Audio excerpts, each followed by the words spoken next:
میں حضرت محمد واصل بات کر رہا ہوں لکھنؤ سے۔ کون بات کر رہا ہوں؟ محمد واصل۔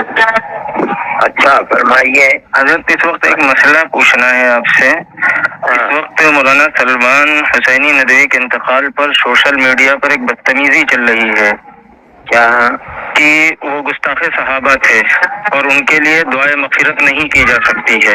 اب بیکار کی بات ہے، خراب بات ہے۔ وہ لوگ ہیں جو علم کو نہیں جانتے، وہ تمام صحابہ کے منکر نہیں تھے۔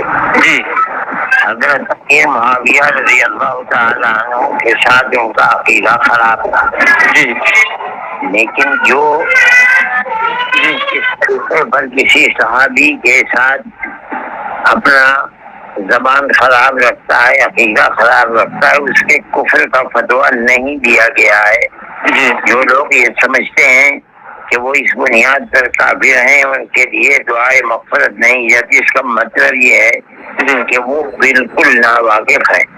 ایک طبقہ ہے خوارج کا، اسلام کا یہ ایک فرقہ ہے جو باطل فرقہ ہے، غلط فرقہ ہے۔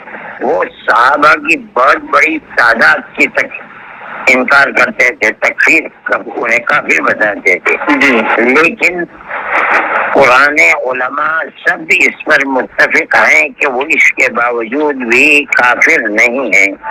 ان کے ساتھ اٹھنا بیٹھنا، شادی بیاہ کرنا، ان کو اپنے قبرستانوں میں دفنا، یہ تمام کا سب کا متفقہ فیصلہ ہے، جائز ہے۔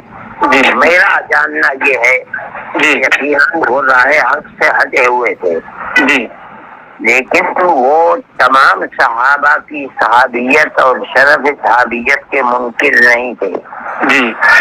خامخواہ زبردستی یہ کہنا کہ وہ تمام صحابہ کی شرف صحابیت کا انکار کرتے تھے، یہ غلط ہے۔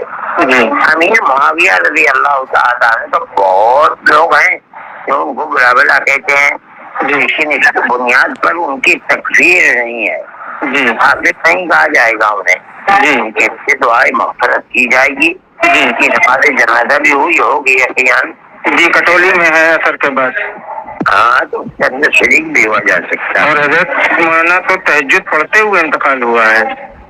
کسی بھی صورت کے اندر ہوا یہ الگ بات ہے، لیکن ان کا عقیدہ یقیناً اہل سنت والجماعت کے عقیدے کے خلاف تھا، لیکن تو ان کی دعا کرنی